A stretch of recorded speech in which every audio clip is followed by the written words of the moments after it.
And we are go. Okay.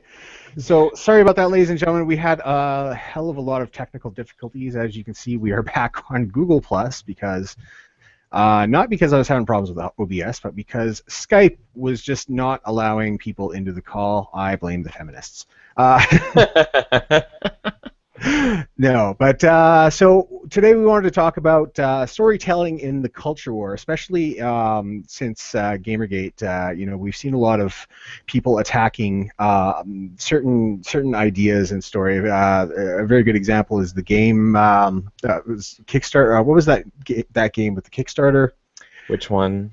With the limerick. It had a filthy limerick in it that was like. Oh my God. Alder, help me. I know you know this. The Bethesda style game. Bethesda style game. Keep talking, I'll find it. Are you talking about, was it Tides of Numeria?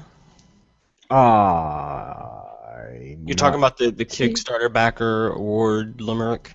Yeah. I forget the title of it actually, but Pillars of Eternity. Pillars of Eternity. Pillars of Eternity. Yeah, what am I talking about? Yes. I typed in trans issues with poetry and it came up. Wow. It's kind of funny how that kind of like pops up that way. I knew that would work too. Now, are there still people in the other chat? Is that what's good? What other chat? There are still people in the other chat, in the old chat. Come to the new stream. This one's canceled. Sorry, guys. Yeah, saying it isn't going to help. They're What's that? in the other chat.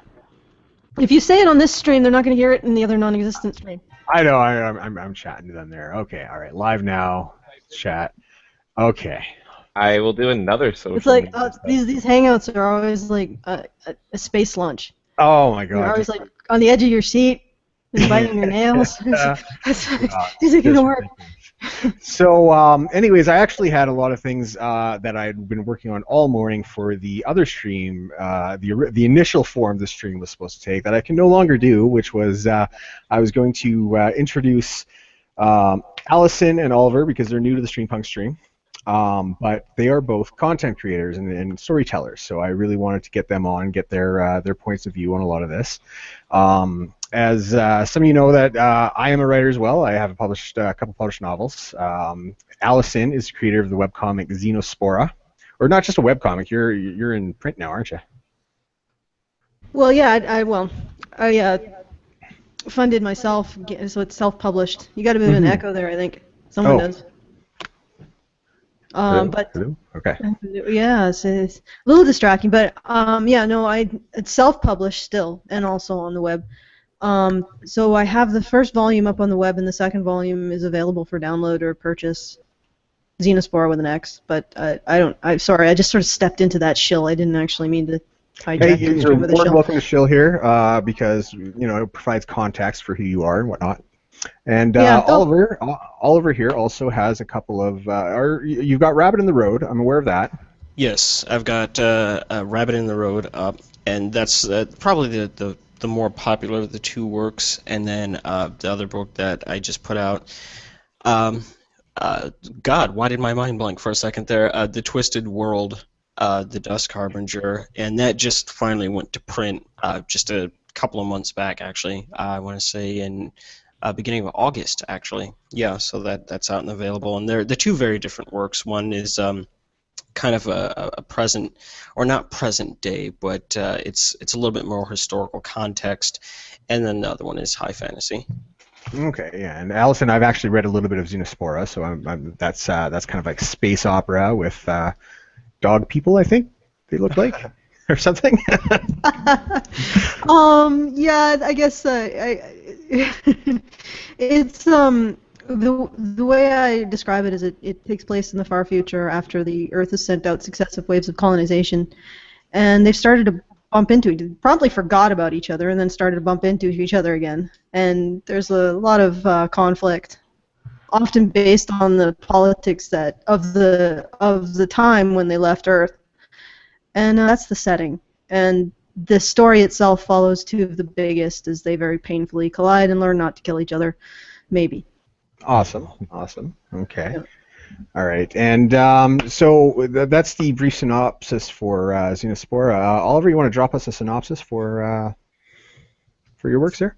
Yes, Rabbit in the Road is a period piece that details a woman trying to get away from a guy over the course of 15 years. It's a novella, and the kind of punctuating point is that it's a story that deals with powers, and people having kind of superhuman abilities, but they're kind of random chance, and they don't really make a lot of sense some of the time. They're just more closer to genetic anomaly than anything else, and it's kind of a critique on radical feminism thought and the ideas of women just by default being pure and being incapable of malice, and this kind of goes against that grain.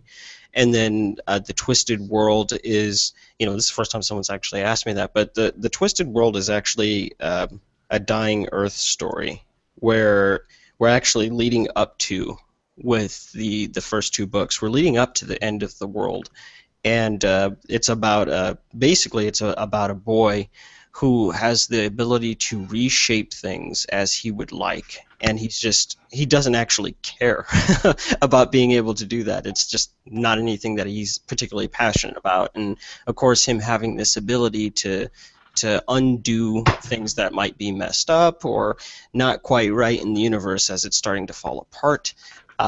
He also kind of learns to fall in love with another one of the main characters who's a singer who is now mute, and he's of course joined by the king of a kingdom who kind of fell into the role accidentally, and he's kind of learning how to stop being kind of thuggish and to really get into the swing of things, being the ruler and the kinds of responsibilities that come along with that.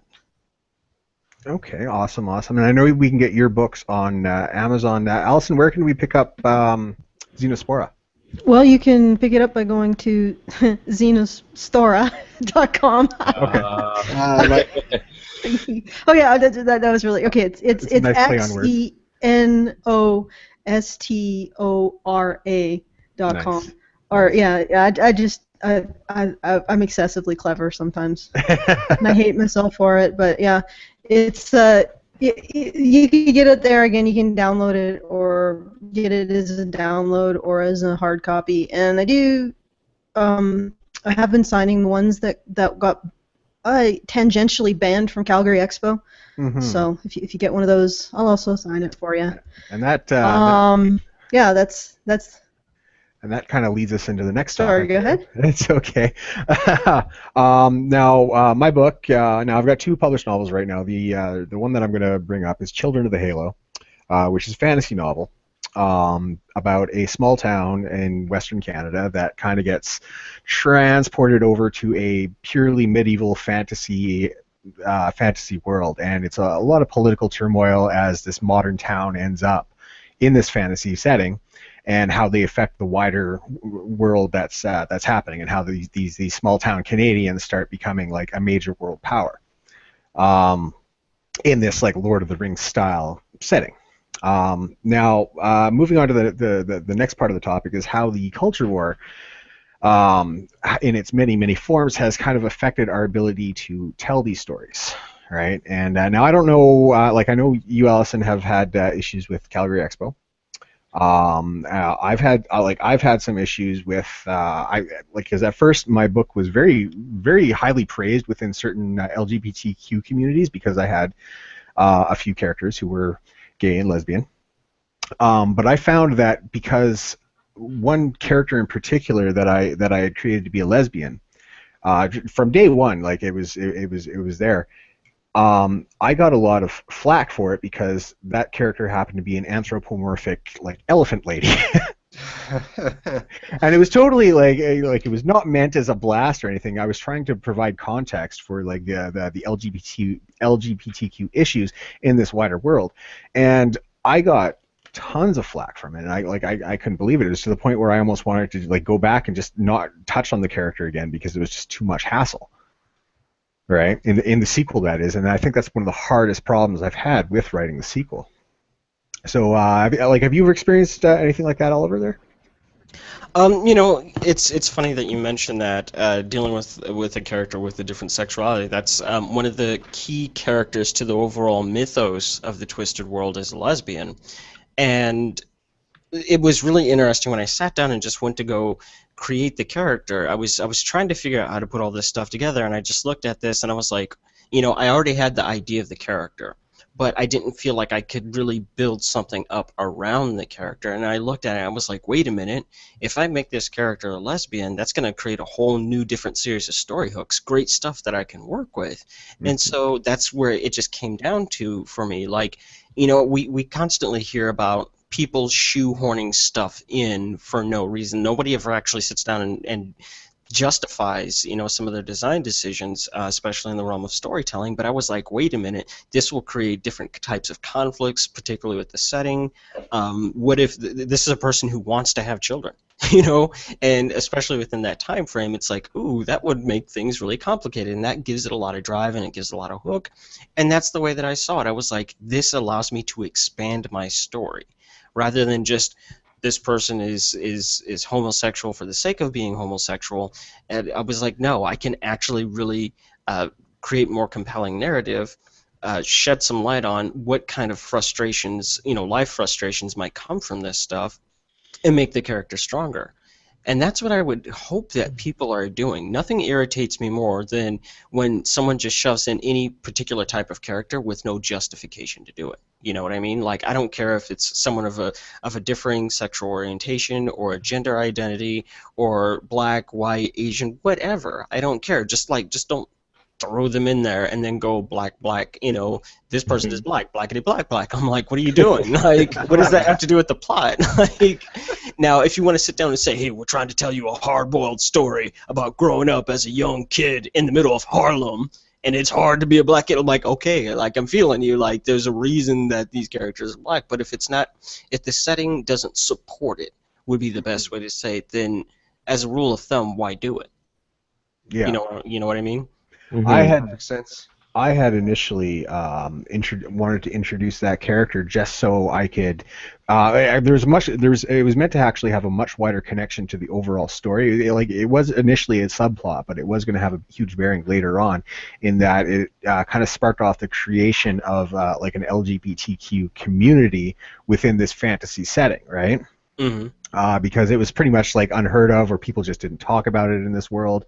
Right, where much like, you know, we would have back in the Middle Ages, in the same kind of fashion. Now, Allison, now like you've been kind of front and center in a lot of this stuff for years now. Like, because I remember watching you on YouTube 3 or 4 years ago at least, making videos on you know, on men's rights issues. Oh yeah, I don't know. I've been following this culture war for a while now. And that's actually unusual, because most people who talk to me usually get cued in by Karen. I'm sure you probably. Nope. Oh, you cut out? Allison, I think you lost her there. Oh, okay. Well. We sorry. dropped a Karen. Yeah, we dropped a Karen.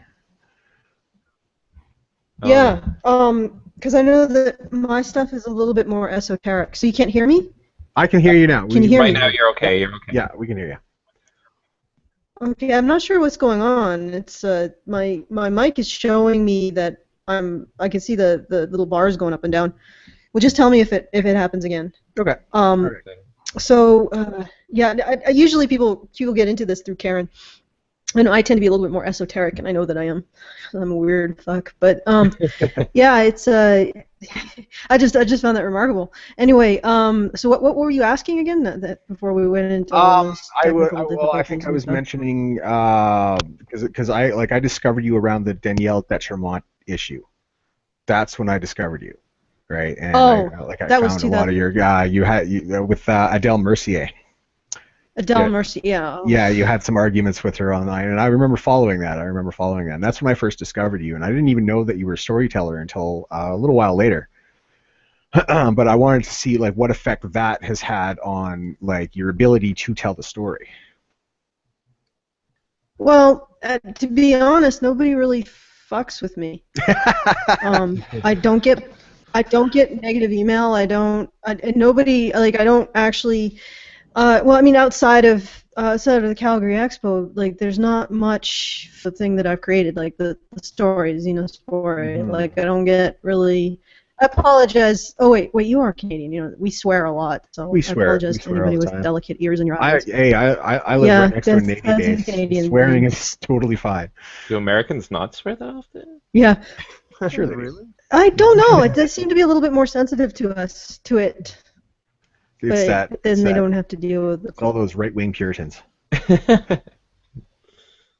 All right, Yeah. but anyway, so no, I haven't really dealt with a lot of like harassment, but I think I've realized what the thing is. They don't really want to point to my comic, because my comic is like if you didn't like, and I've had people say this, if you didn't know that I was on the wrong side of history, you would think that my comic was feminist, because it's like the main characters. Well, the main character is an Asian woman. Then there's a main secondary character who's black, a black woman. A main secondary character, an Asian man, and a trans woman. And there's a lot of, I guess you would call, superficial diversity in the comic, even though for the most part all of those characters have passed the Oliver's test of. In terms of the black woman necessarily having to be black, she doesn't. I just decided that I didn't want to have to draw another Caucasian person. That's Make a it more great interesting. thing, though, actually. Like, I man, found it look, I'm boring. trying to draw all these white folks living. Let me change up the pencil here a little bit. Like, yeah, that's a legitimate it's reason. an artistic thing. Yeah, It's no, like that- it's you're absolutely right. boring to draw the same faces over and over again. I like differing facial structures, so it was just, there wasn't necessarily a very strong plot reason. There was much more of a plot reason to have the trans character in, because she sort of illustrates a lot of the differences in sexuality and perceptions of gender between humans and the aliens, and aspects of her story that are important to the politics that are going on in the story. So her being trans helps helps build the world, and it also helps build the politics in the world, because there is real world effects because of that, which aren't necessarily what you would expect. But yeah, so it's like oh wait, I did get some blowback on one character. I have the Prak, which is the alien race that you were referring to as the dog people. Oh yeah. They have like a very different approach to sexuality and gender, and it's a little bit bizarre in our mind, because they have a gestalt situation. Like, they are individuals, but they also have the ability to have a gestalt mind. So their sexuality is there's some things that are about it. It's sort of, I'd have to actually think a little bit before I can explain it properly. But regardless, there was one character who was Prak, and he came across as being gay. And it's like, and people were like, "Oh my God, you're so homophobic." And I'm like, "No, this guy is not gay as we would understand it. He's an alien. Their gender norms are different than ours. No, he's not even and it's like you get caught in those traps, and then the judgment comes, and it's like, you created a homophobic stereotype. I'm like, no, I've created something that you probably wouldn't understand the actual underlying what's going on here. And I had to say that, this guy isn't gay. He's Prak, and he's from a particular subculture, and he's being a prick right now. And also, he's being a prick to a bunch of women. So it's like, you don't understand the situation. But yeah, that's about the only pushback I've got. Other than that, I don't get any hate mail or anything. Usually the people who comment on my website are extremely displeased with what they're reading for some reason. Positive email, but almost everybody who comments on the website is like, you misspelled a word, Why are the fashions so ugly? I write an almost daily blog, and I get that all the time. So I'm used to it. Mind you, Yeah, I I'm know. allergic to spell It's check. just the internet. Your Prac alien. The internet is a very crabby place. Your Prac alien thing kind of reminds me But of. I think they're called Solarians from the Mass Oh, Effect yeah. series. Yeah. Yes. Right? Silurians? No, wait. Yeah, they I don't know if that's actually their names, but it's the same blue alien race that Liara is. Oh, sorry. Sorry. Saris, Yeah. there you go. They're essentially genderless, but the way they reproduce is. Oh no, the Pracs are not genderless. Oh, okay, I see. Oh, it's quite a bit. It's even weirder than that, but also, just give me a few minutes to try to conceptualize it, bring it into like the realm of the words, and maybe I can explain it. But can we just put a pin on that, and I'll think about it for a bit. Yeah, for sure. I'll get back to that. I'll get back to that. There's a what was the name of the show? You guys see the Battlestar Galactica reboot? I have not. Okay. There was a spin-off series that told the story of the whole Battlestar Galactica story, but it was like 60 years prior. You're talking about Caprica. Caprica, that's the one. That's what I'm looking for, right? Mm-hmm. And it had something kind of similar. It normalized group relationships, like when you say Gestalt kind of relationships. Is that more what you're getting at there, or is it like akin to like a polyamorous kind of thing, or? It can be. It's sort of a not, but it's not. The thing is that because they have this other. Can you still hear me? Oh yeah. Are you good? Am I good? Okay. Oh good. yeah, you're good. Because they have this ability to create a group mind that has an effect on their sexuality. But in terms of the effect, it's a prerequisite to have a sense of shared purpose before they feel sexual attraction. Mm-hmm. So the idea of walking down the street and feeling sexual attraction to random other people is actually sort of disturbing to them. There has to be some sort of an establishment that this other person is also has a loyalty to something or working with you towards the shared goal, and that's part of their sexual expression, because they have this very, very strong group loyalty. They cannot, or they do not feel sexually towards people outside of a sense of benefiting their group, and it has interesting implications for the because the story itself is you could call it a space opera. It does have romantic elements. It has interesting implications for the main romantic relationship, which is between a Prac male and not I would say human female, but not one that, because she's actually a colonist.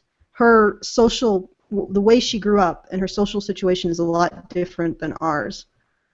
And the reason why is because in her colony, and the biological process of and now I'm getting into some stop me if it gets boring. The biological process of male reproduction is actually more expensive to replicate than female reproduction. And I got this idea from actually a TED Talk in which a biologist wrote out an equation, two equations on a blackboard. One was like a sentence long, and then the other one filled up an entire blackboard. I think it was 2 blackboards she had.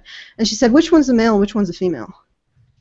And people were like astounded when she pointed to the one that was a blackboard. Like it filled the entire blackboard, and said, that is the reproductive. This is why it is so hard to find to create a male birth control pill, because it's so fucking complicated. Whereas the female is just a single sentence.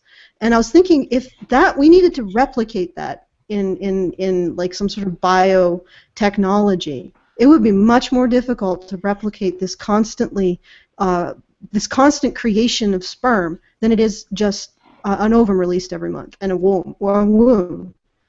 And this is the pressure that she has lived under, is that males in her are much more valuable. It's much more difficult to replicate what they do biologically in biotech than it is a female. So, and that's, I think, a lot of the reason why female, in ants and bees, the drones are female, and the because it's not as expensive to create them.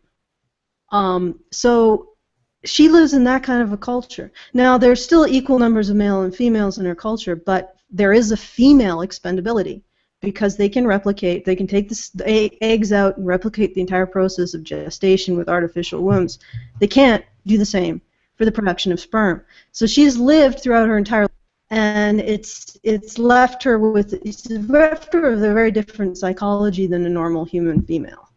So when I say that she's human, it's sort of very different. And she herself, her culture is different. And then there's also another human group that's much more powerful. It's called the centrists, who also have a very a culture that's at least superficially. But once you start getting into it, I don't really reveal it initially because I don't want to get things too weird too fast. Yeah. If you know what I mean. No, But they are very weird too. You really got this background stuff. Oh, world building, man. It's all world building. Yeah. Oh yeah, and so and I also was thinking about how Gestalt mind would work and how that would affect the culture. I mean, for the Prac, Right. on the one hand, they are, I guess you would call it a form of telepathy, but being able to form those group minds has a real black, dark side to it, which is their in-group, out-group is possibly even worse than ours. So genocide is something that they would consider seriously because the group mind allows them to think of people outside of it or individuals outside of it as not even really being sentient. Mm-hmm. So it's like there's a darkness there too, So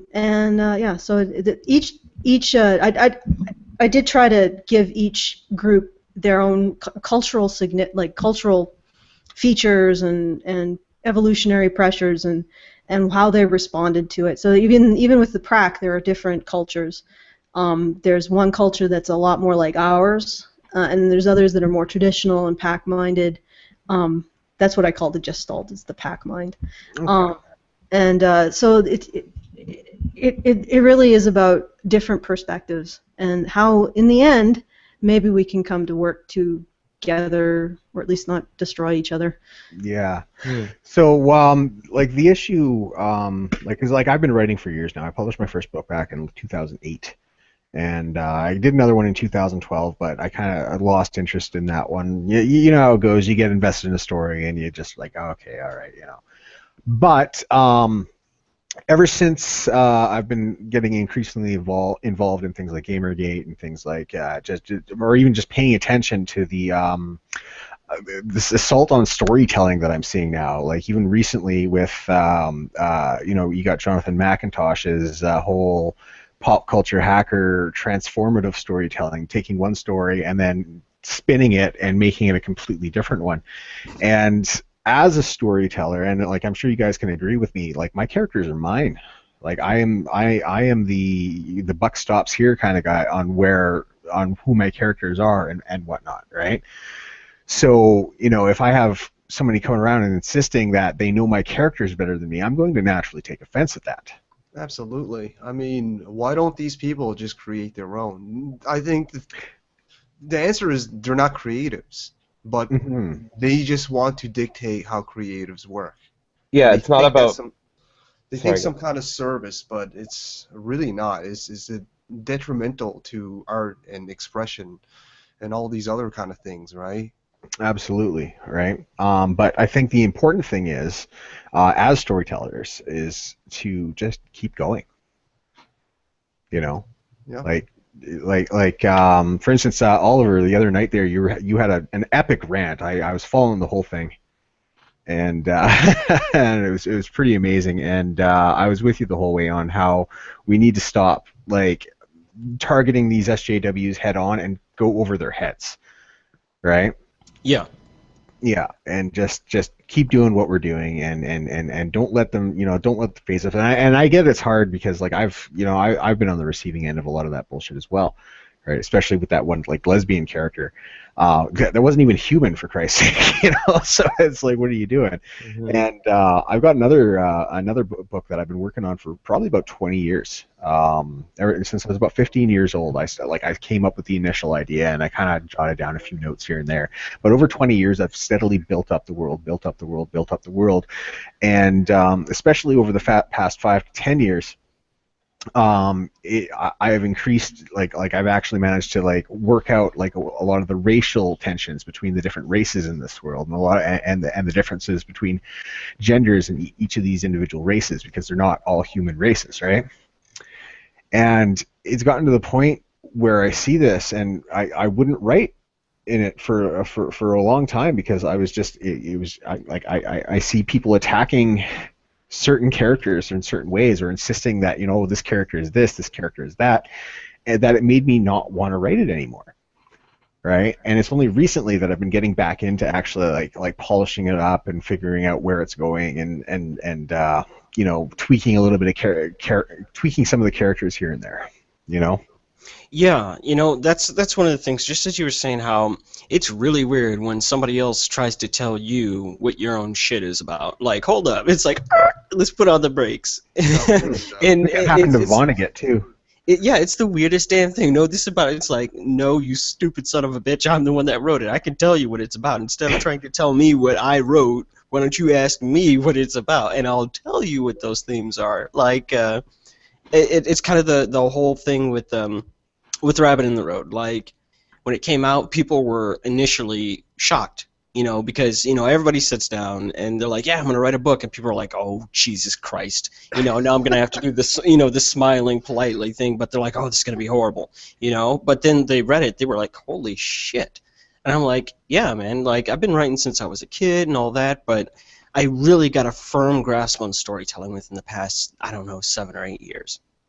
And as I just kind of sat down and started realizing how I just instinctively knew the elements of good story and all this other stuff and putting it together, my thing is always about asking questions. Every story I've ever read basically can be boiled down to some kind of existential question that the author ask themselves, whether they realize it or not, but they're asking themselves a question and they're attempting to answer it. It doesn't necessarily mean that the answer is the correct one, but they're taking an idea and they're putting it out there, and they go, okay, let's explore this and kind of figure out where it's going. Mm-hmm. When I sat down to do Rabbit in the Road, with my co-author, I was like, there's no question being asked here. And she was like, what do you mean? I was like, well, what the hell's the story about? Where's it going? Where are we going to end up here?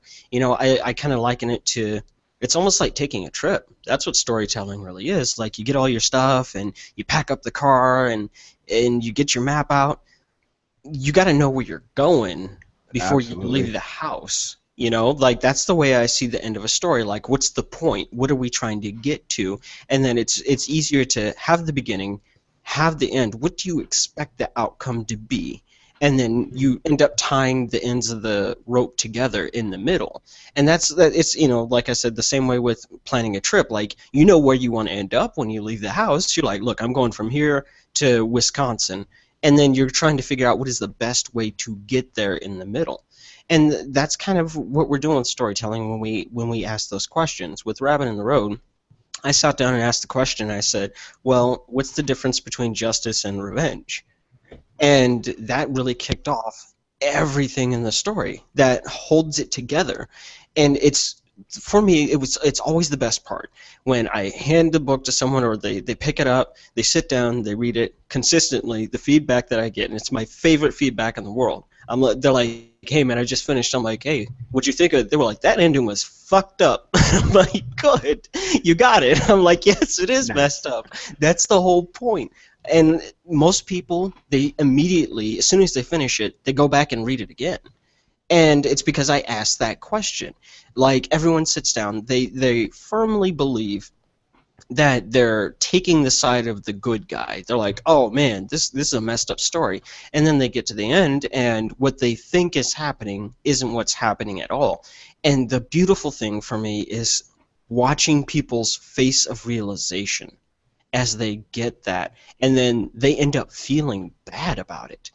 Like, they're like, oh my god. And then they, I usually ask, like, have you ever met someone like that? They're like, yeah, I have. And I'm like, that's kind of the thing, where people have these different points of view and different outlooks on the world and what they take from it and what they think is good and what's right and what's justifiable, what's not, what's good, what's evil. And the way that I like to write stories isn't from my point of view, because, well, I mean, technically I guess it is my point of view, but at the same time it's not, because when I sit down and I look at this stuff, I go, the world is made up of all kinds of different people that are nothing like me and sure the hell don't think like I do. And I think that's one of many writers' biggest pitfalls, is that they think that everyone is going to think like they are, and that's where you fall into that kind of trap of that content trap, where if somebody doesn't like your work, people take that, they internalize that, and they go, well, if you don't like my work, you don't like me. And that's not where it is for me. I'm just like, I always treat it like painting a picture, just paint what I see, and then I'm like, let's all look at this together and kind of talk about it and kind of get a feel for the idea. I make characters that aren't me, okay? I'm a 30-some-odd-year-old black guy with a busted ass. in the first character I created was a woman in the 60s who's nothing like me. Like, it's that simple. Many of the characters that I've created are white characters. It's because I'm writing what I see. I see how the different kinds of white people that I interact with, how they are, and the problems that happen to come along with being white. And I'm like, oh, wow, there's some really interesting stuff going on here. There's a whole different set of problems. And then I also look at black people, and I go, these black people have a completely different set of problems than the white characters. And let's figure out how we can get these two together in the same space and start mashing those problems together and kind of see how they interact, right? Like, because that's what we see in real life all the time. And so with this culture war, it blows my mind that these people are trying to force fiction to conform to a reality that they want but doesn't exist. That's the key. Not to mention a reality that a lot of us is trying to escape when we're indulging in these entertainment fields, right? Whether it be books or video games or movies. Right, exactly that. Like, they want this very specific thing, and it's like, okay, that's great. Go ahead and go and create that content, but you can't tell everyone else that they have to create that content the same way that you are, you know? Absolutely.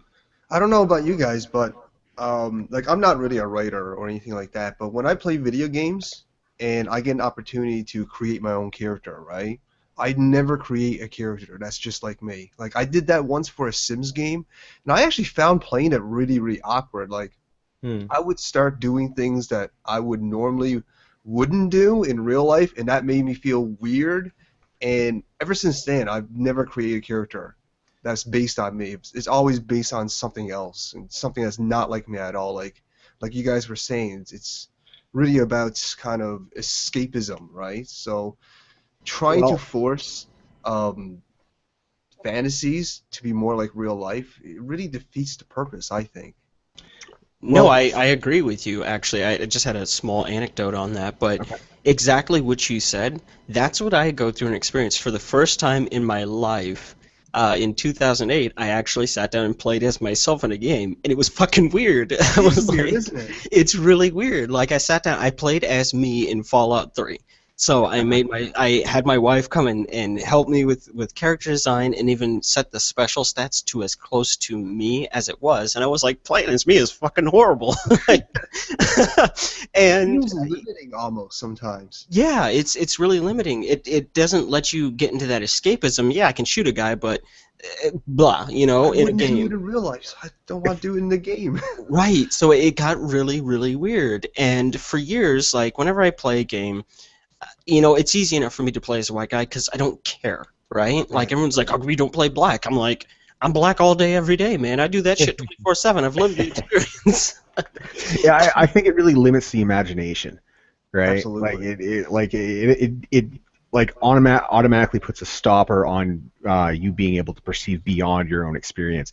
And it's kind of funny you should mention that, because like I remember when I wrote my first book, there was a character in there that was pretty much based on me, and he was a complete Mary Sue, to the point where I had to come back and just completely change his character up. But even still, he was a little right? But I fixed that mistake when I wrote the second novel, the one that kind of I did lose interest in it, but I left it on a cliffhanger where I had two main characters throughout the whole book. They were both teenage girls. One was half Irish, half Asian, and neither of them had parents, and they were like in a post-apocalyptic world trying to survive. And I found it was so much like the possibilities opened up a lot more, because it's just like, well, I know what I would do in these situations, but that's not what these characters would do in these situations, right? And it was a great exercise to like open your mind and get out of your own kind of paradigm. You know what I mean? Here's the question I have for Allison and other folks as well. But when it comes to, since we're on the topic of these people trying to create or get people to create what they want versus what the creator wants, this is always the great question, because you always get such a different answer from pretty much everyone. What do you think is the best way to go about creating believable characters? I actually, I couldn't describe my process. I have a feeling about, it's like it's almost a model that defies words of each of your characters. But you get, like, you observe, for example, I'll use like because I've written fan fiction in the past, extremely trollish fan fiction. But you watch a character and you incorporate sort of almost a 3-4 dimensional representation of them. And it's not something that you can articulate in words. It's something that you sort of feel. It's like almost like a geometric shape in that you can feel somewhere in your spleen. I don't know. I'm just saying spleen because I like the word. But when you write the character, you have this 3-dimensional representation. If you're doing fan fiction, you'd get it by just observing how the original authors have presented it.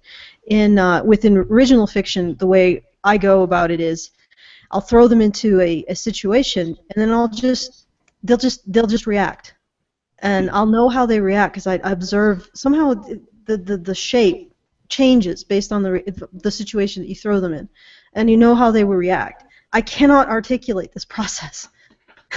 It's that's the best way I can. That's the best way I can explain it. It's like you have this mathematical geometrical model, and you put it into like a certain situation, and it changes its features. It's like you just kind of have a feeling how they're going to react. Yeah. Yeah. I'm going to call that the Allison Tiemann oil to boiling water. Well, let's just throw this water in this boiling water and see what the fuck goes down. She writes it down. She's like, well, the grease started jumping all over. I got burned. I don't know. I'm just telling you what happened.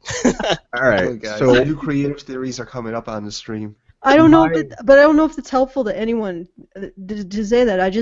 I have an intuitive grasp of how my characters will respond in circumstances, and sometimes I don't even know. Like they just do a response, and it's like, where did that come from? But it's something that sort of defies the talking about. Well, it's been an evolution for me in terms of creating characters. I remember my mentor for creative writing was my creative writing teacher in high school, Mr. Augustine, and he taught me you never start with the setting, you always start with the characters, right? Once you have the characters, and then you throw them into the setting, right? Because the setting will define the characters that much more, right? And the characters define the setting, and it's all a family, right? But I made a mistake in that, like when I first started writing, I was writing fan fiction. I was writing anime fan fiction, mostly with, if anybody's familiar with Ranma One Half, right? That know was of. Yes, I know that. yeah, yeah. I when I was a teenager, I loved the I loved the show, right? We've all been there. Yeah. And prefer Golden so Boy. I probably wrote the equivalent of like 4 or 5 novels worth of fan fiction over the course of maybe 2 or 3 years. But then I stepped back, and then when I went to actually sit down and write my first novel, I started with the characters. But what I did, and I think this was kind of a mistake, was I based a lot of the characters off people that I knew. I based their flaws and their personalities off people that I knew.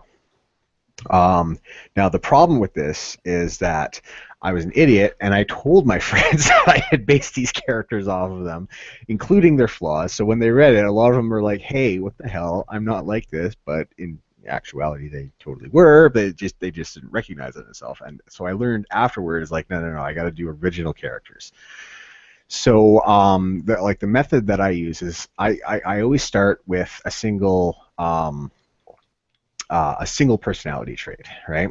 And then I take a look and I actually like build upon those personality traits with other ones that are kind of cohesive. Sometimes they're polar opposite. You know, like everybody has a duality in them, right? And if anybody's familiar with the show Lost, Lost was really good at showing the duality of characters. Like for instance, you have the character of Kate, where on the island she's this very, like caring individual who's running around just trying to help everybody. But in the real world, she killed her stepfather, and she was on the run from the law, and it was very interesting how that all that came about. But I think the important thing is that flaws are absolute number one. And you have to have interesting flaws. And when you're able to actually get those flaws and those positive and negative personality traits all in this weird little cocktail, and throw them at a situation, it's like Allison said, you know exactly how they're going to react. It's just like you can predict it. Yeah, I think character flaws is definitely something that makes an interesting character, and I think that's why Batman is so much more popular than Superman's, because Superman's invulnerable. He's virtually a god. Mm-hmm. You know, there's no flaws with him outside of kryptonite. But The Batman, guy, he's just a human being with money. We can relate to that, right? yeah. Oh, this is the best part because I totally disagree. So I'm really Oh. excited to disagree with you. Uh-oh. I'm Let's hear really it. excited.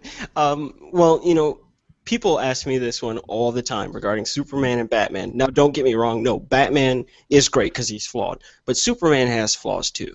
And Does? yes, he I agree. absolutely has flaws, but they're not as upfront and apparent to most audiences. Like, we all know the Frank Miller Batman. Look, the dude's parents are killed. He's a little fucked up in the head now. Like, he watched Absolutely. that happen, and I was actually just started watching Gotham today on Netflix, and I was like, oh yeah, this is going to be interesting. With Superman, consider the following. Like, just going off classic mythos, just the baseline story. What is Superman? Superman is the last son of Krypton, right? He's the last of his species. He's alone in the universe. There's no one else out there like him. Again, just basic core ideas. I know there's General Zod and all that, but I'm just kind of, giving you an idea of his mindset.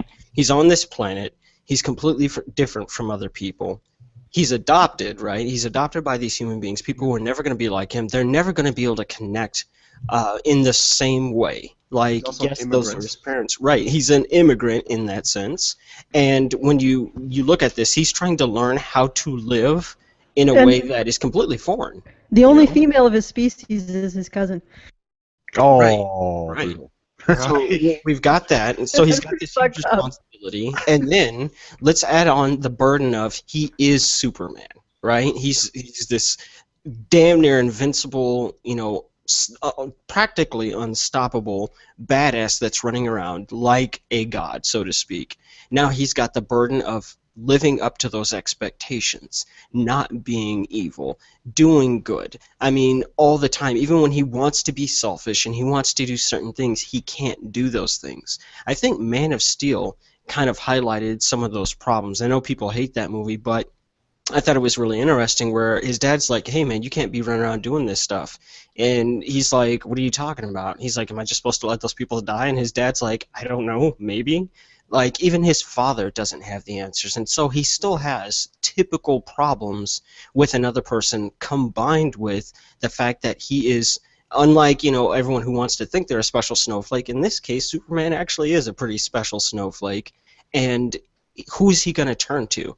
The best he's got is to turn to a hologram of his dead actual father, who's just like, oh yeah, by the way, you come from a people that quite literally blew themselves up because of their own hubris. Like, God, what kind of a legacy is that? It's just such a burden, but few people explore it really in depth. And then to throw a joke on the end of this, he's got a whole different series of problems. To go back to Mallrats, it's like, how's Superman have kids? I actually do remember that exact scene too. I remember laughing my ass off at it. Have Blow you a guys, hole on the top of Lois Lane's head.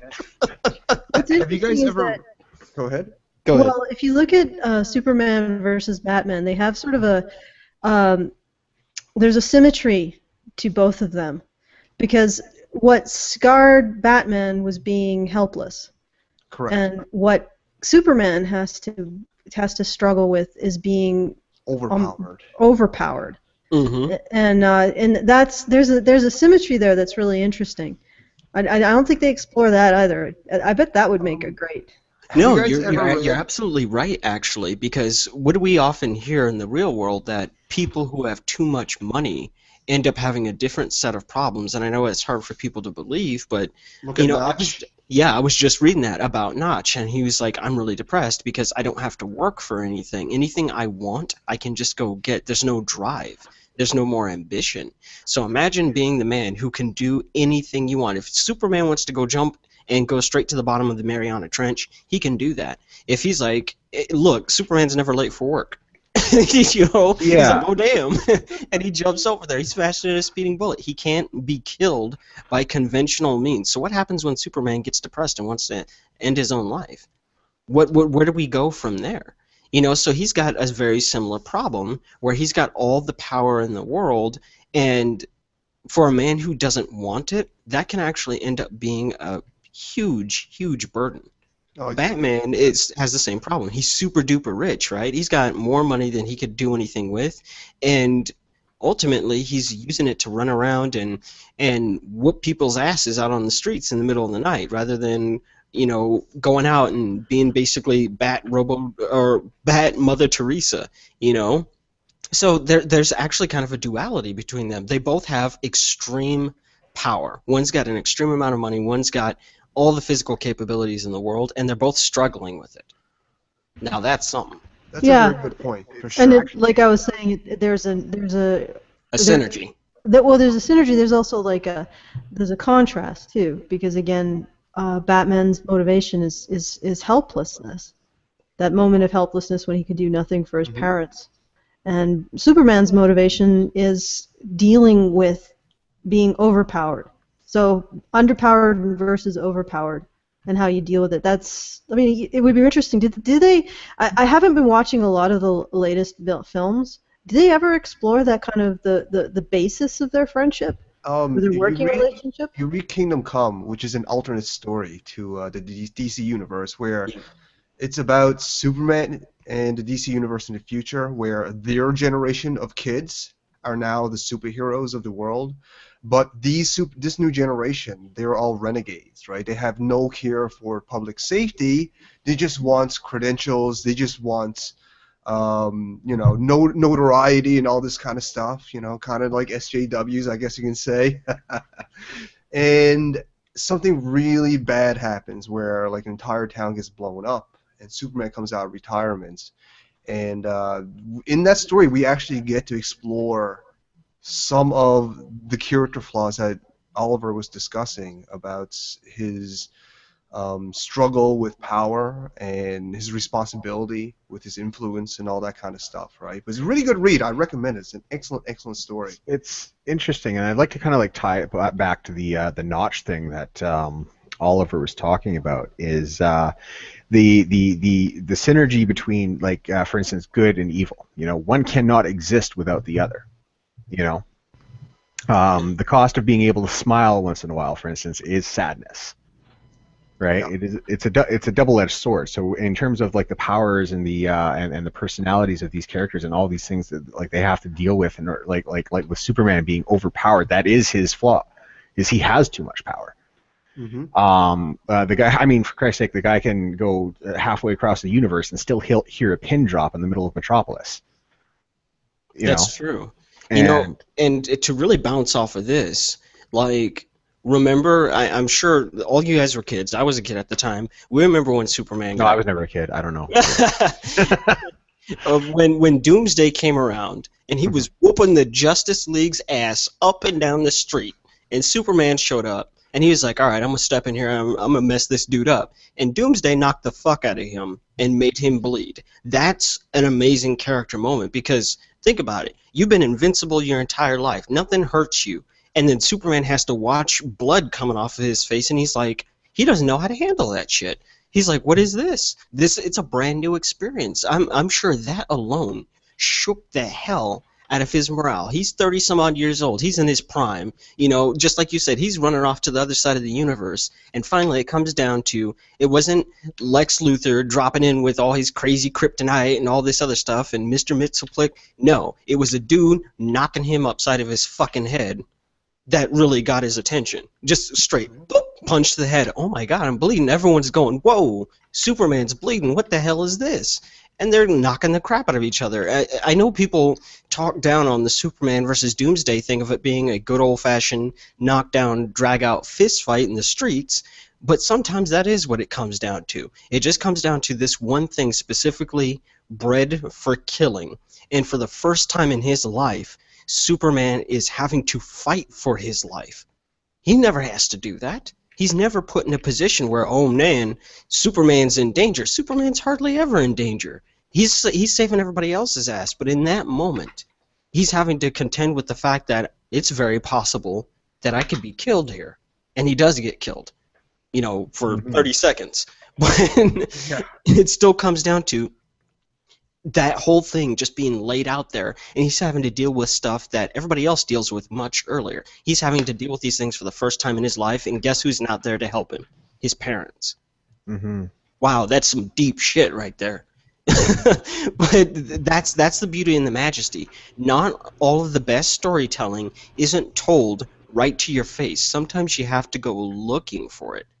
And this kind of leads into the storytelling of games and dealing with storytelling in these culture warriors.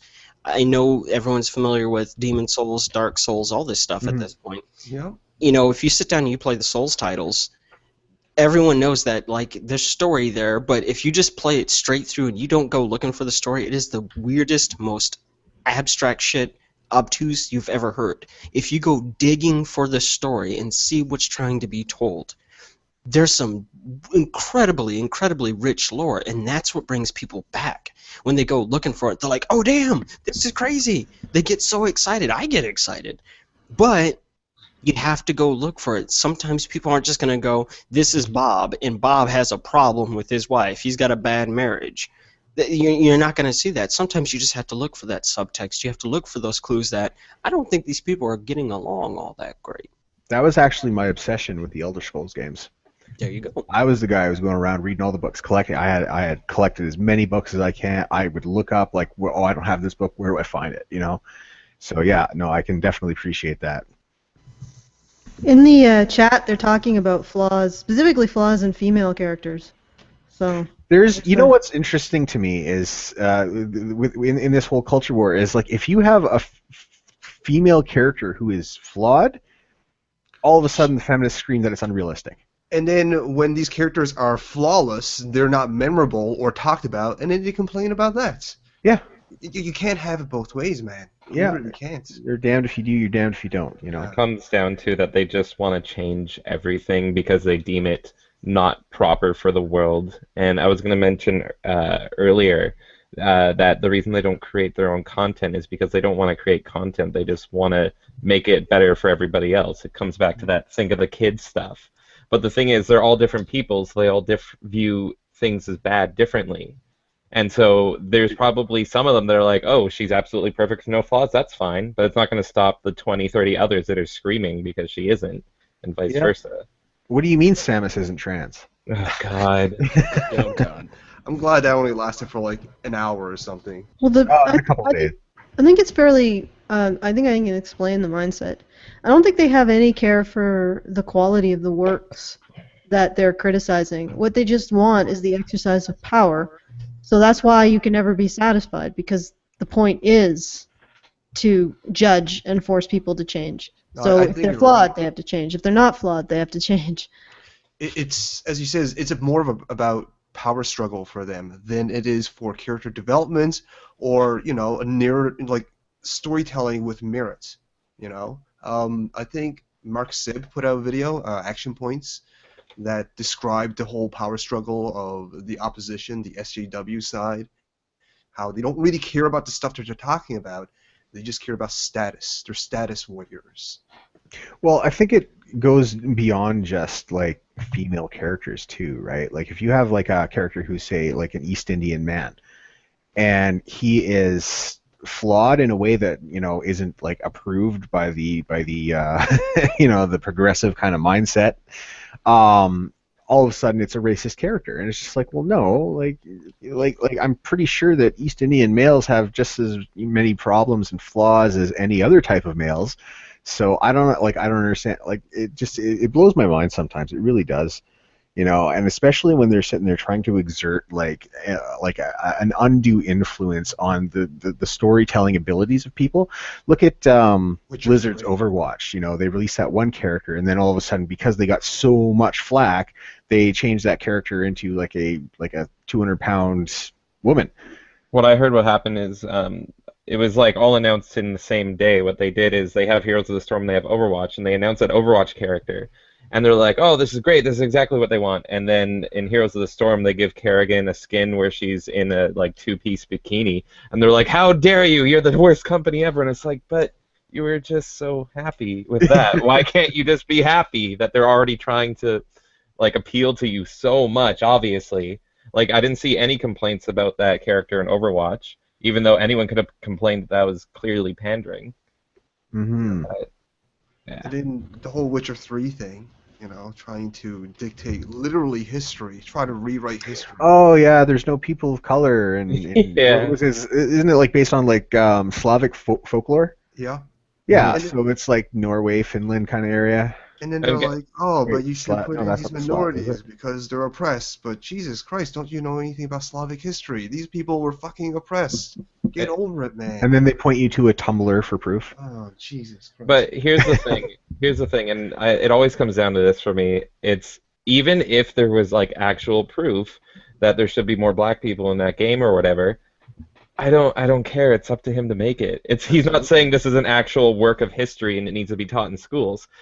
You could make a game nowadays and it's like only white people in like America, and that's like that doesn't make sense. But he can make it. It's just it's up to the creators, and I don't. Absolutely. I like to introduce the topic because there's something that sort of disturbs me, and it is about Tumblr, is that you can create, apparently, I won't mention the show's name, Oliver will know why, but you can apparently create a female character who is rapey, abusive, to everyone around her, in every single way, larcenous, Sounds like my ex. con, physically abusive, mentally abusive, sexually abusive towards everyone around her, and you go on Tumblr, and they will be lauding her as a role model. And I find that, I mean, the creators in this instance and I'm thinking about a specific character, the creators in this instance have created a character who is so appallingly immoral. I think I can guess. Yeah, and yet you go on Tumblr and you have Tumblrites lauding her as a role model. And saying that if you don't think of her as a role model, it's because of sexism or misogyny. And to me, it's like it would be the same equivalent of watching a bunch of young men look at Alex from Clockwork Orange and saying, "Yeah, we should be like him." Oh my God! Exactly right. Yeah. Is this pre beginning Alex or after Alex? Pre-Alex, Pre-Alex. Okay, yeah. Imagine Yeah. Clockwork In and out. Orange be made today? Like, would it even exist today? Oh, there's so many things that wouldn't exist. My biggest example is always Married with Children. How the fuck could Married with Children exist nowadays? Exactly. And I actually heard it's getting a reboot. Like The Sun Oh, is starring with Christina Applegate. I'm like, it's either going to be awful or they're going to be canceled in one season because it's too offensive. Yeah. There's no fucking way. You know what's going to happen? I think it's going to do great, especially in the climate where people are starting to get real sick of political correctness and all this. The fact that someone is going to sit down and have the balls to, well, be quote-unquote edgy and just get out there and just tell you how people actually talk when the doors are closed and no one's looking, to bring that back, people are going to lose their minds. You have to remember that this is the same show that laughed over and over and over again at Marcy Darcy. Wasn't that her last name? Yeah. And they were the just feminist. Yes, the next door feminist.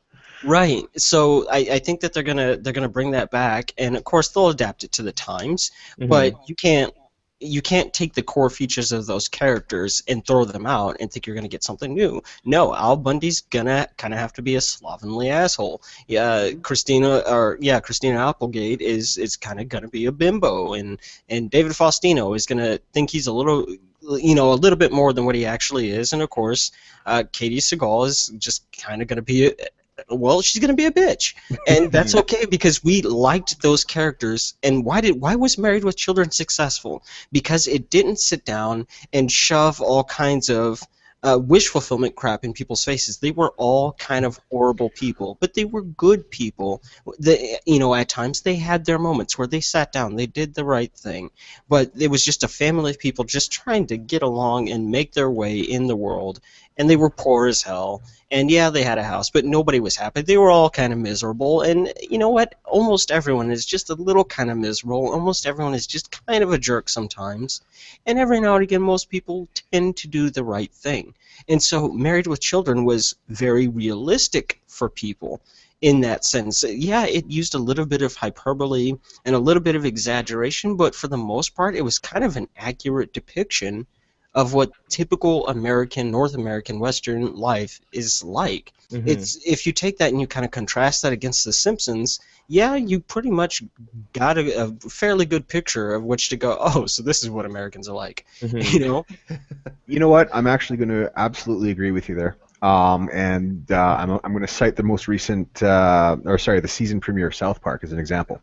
Yep, Chet's talking about it right now. That has got, actually I noticed that. That, like just in my workplace alone, now I try to talk to a lot of the guys that I work with about a lot of the stuff going on. They don't give a crap. They don't care. They're like, just let me do my job, whatever. But I talked to them about the most recent South Park, and they're absolutely they're like, oh, I love it. It's about time someone's saying something about this. It's absolutely ridiculous because I work in a heavily male-oriented industry involving mechanics and whatnot, right? Like we do have women there, but they're chill women. You know what I mean? They're not like, oh my god, I need to do my nails before I get dirty. Yeah, I don't think, like, if it's done right, I think people will like it. And I think the reason South Park can get away with what they do is because they have that reputation of doing that. But if the new Married with Children goes on a network that does get, a lot of peer pressure and a lot of comments and a lot of people saying, no, this isn't right, it's not up to the fans, it's not up to the people making the show, it's up to the network, and they might say no. Well, and that's my concern, is like, are they going to buckle? Because it's going to happen if it's done right. Married with Children back in the old days, I believe, was on Fox. And if you look at Family Guy and American Dad, those are two of the least politically correct shows I've ever seen. That is true, yeah. They've got rape jokes. They've got, like, they're making fun of Muslims. They do all sorts of stuff like that, right? And I think it would be a good station for it. And I think that's and I think that's why a lot of people do not like Fox in terms of like the or what Sargon calls the illiberal progressives.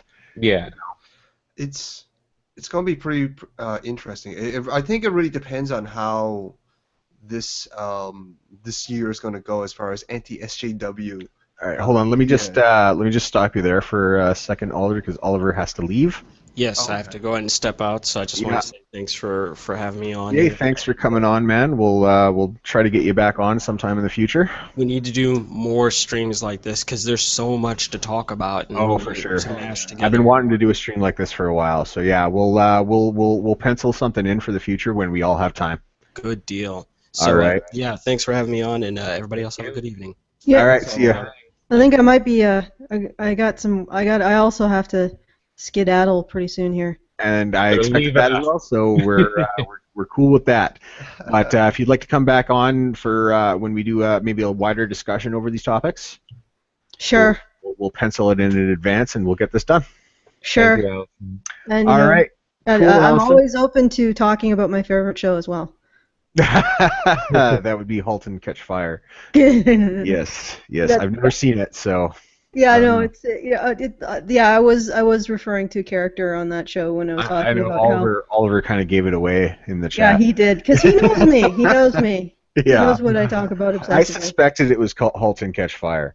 So, yeah, yeah. there's a character that she's appalling. She's an appalling human being, and a lot of girls on Tumblr apparently think that she's a role model. Yeah, surprised. because I remember you talking about it a lot during Gigi and Vic here. So. Did I? Oh yeah, you did. I'm pretty sure. I do recall you mentioning, or well, it was at the I house. hadn't actually watched it after that. I think. It was when I came out to the house with you guys. Oh yeah. Yeah, everybody was like, "Do not get her talking about *Halt and Catch Fire*." I know. Okay, and now that I've tainted your stream, I shall leave. All right. Aired my All right. feelings Thanks all for over the coming, world. Allison. Appreciate it. Okay, bye. Thanks. And now it's just the three of us, so let's watch our viewer count drop. Yeah, everybody leave. Oh, it just went up by 2. Weird. Good. To go into that role model thing, I wanted to let Oliver and Allison talk because, I mean, you heard them. They're such great speakers, and Yeah, I couldn't. for sure. They were you guys were talking about Batman, and I couldn't get a word in. And if you know me at all, I don't shut up about Batman. But, the whole thing, looking up to characters in this and having them write a certain way, that can be scary. And I just I don't know why people have to prop up characters in fiction because it's fiction, and I think that can be dangerous. And like, if a character happens to be a good role model, fine. Like, I always tell people that the number one girl little girls should look up to in comics is Wonder Woman. She's just freaking incredible and powerful, and like, she can do anything that a guy can do, and it's amazing. But she doesn't like make it all feministy. She just owns it. She's just her own person. But yeah, I don't know. It's scary. I don't know much about the *Halt and Catch Fire*, but I'm not surprised that there's Tumblr feminists saying the character is their idol when they really shouldn't be their idol. I really don't know this character that you guys are referring to. I've never seen the show. I don't know the Neither have character I. either. So we're talking blind here. I do know like what I don't know, because like my view of what like a strong independent female character is more akin to someone who has like overcome struggles and has still like managed to come through and do the right thing. You know what I mean? What's a good example here? Are you guys did you guys ever watch Dexter? Of course. I watched Okay. a couple episodes. I don't care about spoilers though, so go ahead. Worst Okay. series finale Well, ever. it's not so much a spoiler. It's just a character. Go right into the last episode. I think it was in the 5th or 6th season. Dexter partnered up with a woman named Lumen. Okay. Right. Alder, do you know who I'm talking about? I do. She's Yes. crazy, man. What's that? She's nuts, man. Well, yeah, but look what happened to her, and look how she he found her in a room, locked in a room, from one of his victims who was going to literally like keep raping her until she was dead. Mm-hmm. Right, and he helped her. He helped her back on her feet, and she was like, I need to get over this. I need to get over this, and I need your help. We need to take care of these people. But by the end of it, she had gotten her revenge or whatever it was, or come to terms with what had happened, and she left and she did her own thing. That's right. Right. Mm-hmm. And I always liked her as a character, and I was always kind of sad that she never came back on. Right? Or maybe it's just because I think Reese Witherspoon is hot as hell, but that could be part of it as well. But that's like I always like that. Or chat Matt Paranoid Cat, Tara Branford from Final Fantasy VI. You know, that's another good example actually, because she starts off as a slave, like she's been enslaved for however many years by the Empire. Right. And all of a sudden, she gets the slave crown lifted off, and she's free, and like she could just go off and do her own thing, but no, she chooses to fight back and do the right thing and save the her Esper people, like throughout the course of this, right? And she actually discovers her own powers and whatnot too, right? So like. Whereas, if they're uplifting female characters that are, how should I put this? Like the Halt and Catch Fire example. Now I can only hear what Allison was explaining, but I do know other characters that are like that. Even from Dexter, the second season, Crazy Woman. Right. I forget her name, but she was a killer who would go around and just like murder people because for personal gain. I actually an ex-girlfriend of mine had very similar, like it was scary when I was watching Dexter the second season, because so much of her reminded me of my ex-girlfriend that it was like, oh my god, like this is so dead on. Whoa, like she could have been a killer. Hopefully you weren't watching it while dating her and she's on the couch next to you and you're like, oh, No, not good. It was years later. Oh, okay. Yeah. But and it's the same thing with the beginning of Gamergate when I was reading the Zoe post. I'm like, holy crap! Like Aaron Joni could be talking about my ex right here. Like, oh, wow. Holy crap! It was so like the whole thing where they're uplifting these women as like positive examples of female characters, or just positive examples of women in general. It's just like, are you kidding me? Like, I'm not sitting around. I'm not idolizing freaking what's his name, John Wayne fucking Gacy or that kind of stuff, because it's just I'm not comparing Zoe Quinn to fucking John Wayne Gacy. There's a vast difference. It really shows their warped sense of reality that these are the strong character. Well, like saying it's a strong character is fine, but saying it's a positive role model, that's kind of scary. That's freaky, and that's the kind of thing that creates like fucking how many times, or what was it recently? There's that U.S. soldier who was getting. He was getting abused by his wife, and he had to actually wear a GoPro one day just to prove to the courts that it was going on. Mm-hmm. And he caught her on video reaching up and grabbing him by the balls, and him saying, "Hey, stop that! It freaking hurts." And then her on camera, probably not realizing she's on camera, saying straight up, like, "I'm going to call the police and tell them that you were hitting me." That's fucked up. That's not a fucking positive thing to do. That is not for women, not for men, not for anybody. And it's least of all not for your kids. Yep. Like every rational person is able to teach their kids that fiction, whatever form it may be, is not reality. It's not represent reality. And I was lucky to have parents that were very lenient, so I got to get into horror really young. I got to get into M-rated stuff very young. One of my favorite childhood games is Doom and Duke Nukem and Mortal Kombat.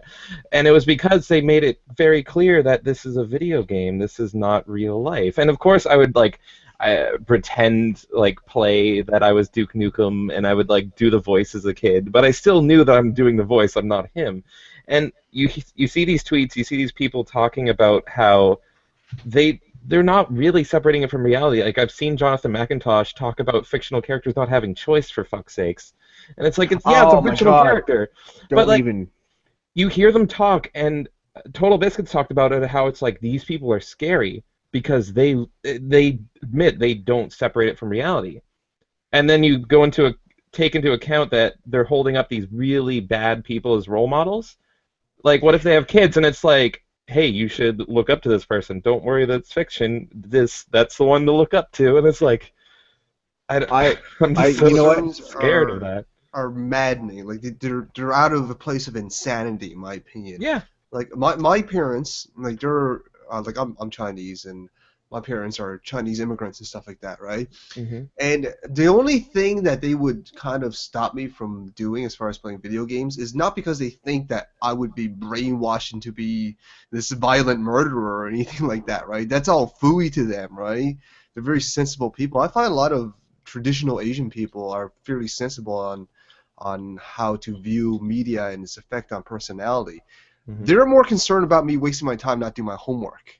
Oh, Right? okay. Like if Yeah, Mac, I thought that was where you're going with that too. So exactly right, traditional Asian parents, right? But if Macintosh and Anita came out with these kind of concerns, like, hey, you're playing too much video games, you're not doing enough productive stuff in society, I would actually give them an ear. I would actually listen to them and be like, Yeah. maybe you're right. And But- Nintendo does that. And Yeah. exactly, and even Nintendo does that. Yeah. there's a point to be made with that for sure. But- Go ahead, Alder. Their reasoning, their rationale for standing up against media isn't that practical. It's a bunch of hooey. It's from a cult fucking belief that video games cause personality damage. There's no science to this. Video game is a scapegoat to get everyone on board, to give them money and Exactly. prop them up. It's fucking terrifying. It's It is. fucking ridiculous. Macintosh actually went on a rant the other night. Oh, really? He has me I'm- blocked. And I'm gonna I'll read it out to you guys because I actually wrote an article in response to it too. And he says, okay, let's unpack this cultural libertarian nonsense. They falsely believe that fiction has no impact or influence on people.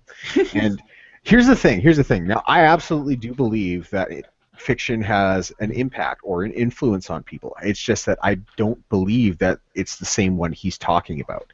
Oh, He's- yeah. He's coming from the perspective that, that it all, like, for instance, the Slender Man murder or attempted murder a couple years ago. There were those two girls. Yeah. They killed the third before Slender Man, right? Yeah, yeah. Okay, that's not a fucking rule. That's an anecdote.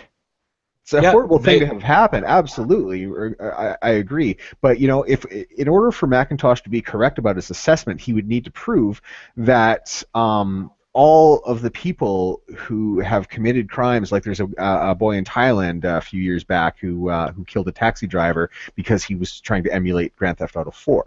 There's even that guy who he murdered a few people because he was inspired by Dexter. Okay. Now, this happens, and I firmly agree. This does happen, okay? However, there is a huge difference between psychopaths and normal people, okay? Dexter does not create psychopaths. Psychopaths watch Dexter and then emulate what they see. Exactly.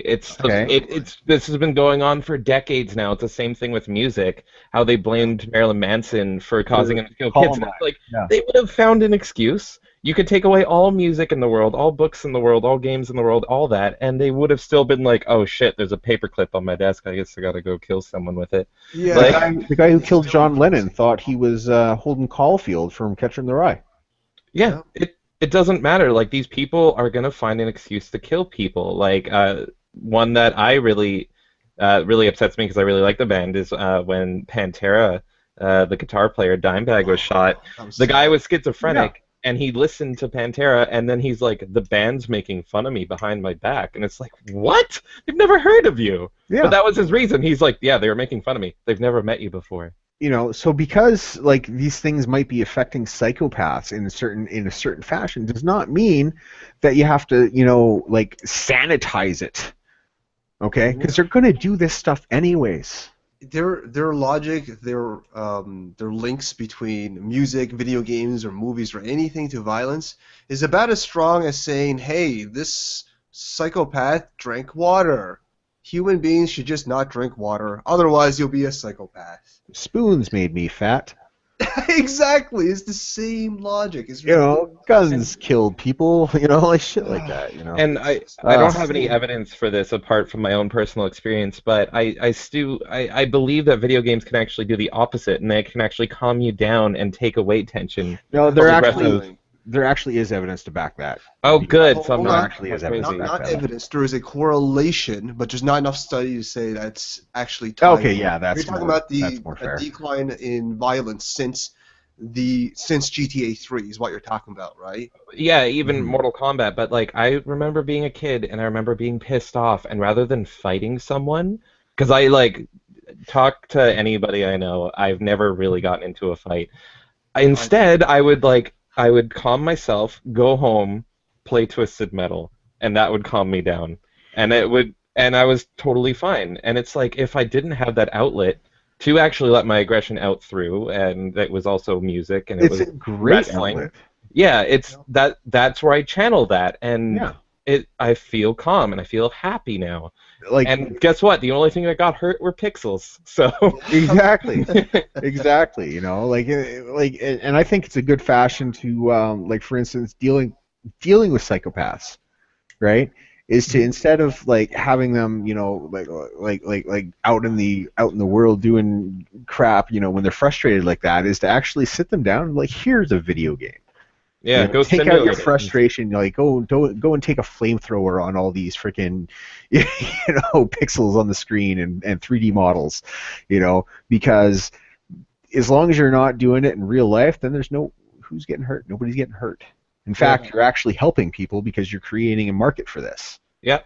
You know. Absolutely, absolutely. And that's exactly the problem I have with this, you know, Anita Sarkeesian, Jonathan McIntosh kind of thing they're doing, and I don't understand how people are upholding these people as though they're some kind of like, oh, they're heroes for doing the exact same shit that fucking, what's his name, that other guy back in the day, Jack Thompson.